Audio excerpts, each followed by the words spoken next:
আসসালামু আলাইকুম। আপনার পরিচয়টা আপনি একটু বলবেন? জি, আসসালামু আলাইকুম। আমার নাম হলো শেখ রুবেল আহমদ। আমি সাবেক চেয়ারম্যান 11 নং মোস্তফাপুর ইউনিয়ন পরিষদের। আমাদের মোস্তফাপুর ইউনিয়নের যে পরিস্থিতি আপনারা নিজেই দেখতেছেন। হিলালপুর গ্রাম, গড়ুয়া, হিলালপুর, মোস্তফাপুর, পশ্চিম মোস্তফাপুর, পাগুলিয়া, এই দরখাপন সহ বরখাপন, শেখেরগাঁও, এই অঞ্চলের অস্তিত্ব একদম বিলীন। আপনারা দেখতে পাচ্ছেন যে মনু নদী, বরহাট, বারুইগুনা দিয়ে যে বাঙ্গাটি দিয়েছে আমাদের মেয়র সাহেবের বাড়ির পিছন দিয়ে, এই ভাঙ্গার কারণে বরহাট সহ এই অঞ্চলটি পুরাটাই পানিতে প্লাবিত হয়েছে।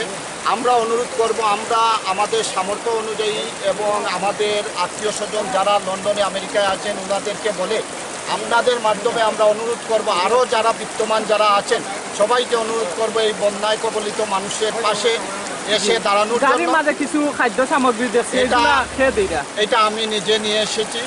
আমি আমার বন্ধু বান্ধব আমরা সবাই মিলে আমরা। আপনি মোস্তফাপুর ইউনিয়নের সাবেক চেয়ারম্যান। আর আপনার পরিচয়টা একটু দিবানি? আমি 11 নং মোস্তফাপুর 4 নম্বর ওয়ার্ডের মেম্বার। আপনারা ত্রাণ বিতরণের সহযোগিতা করতে? আমি সাবেক চেয়ারম্যান, সকলে সহযোগিতা করলাম। সবাই আমরা সম্মিলিতভাবে মানুষকে সহযোগিতা করার জন্য আমরা কাজ করে যাচ্ছি। পাশাপাশি আমরা অনুরোধ করবো এককভাবে এটি সহযোগিতা করা একের পক্ষে সম্ভব নয়। সবাই আপনারা হাত বাড়িয়ে দিন। এই মৌলভীবাজার জেলা, পুরা জেলাটি পানিবন্দী হয়ে গেছে।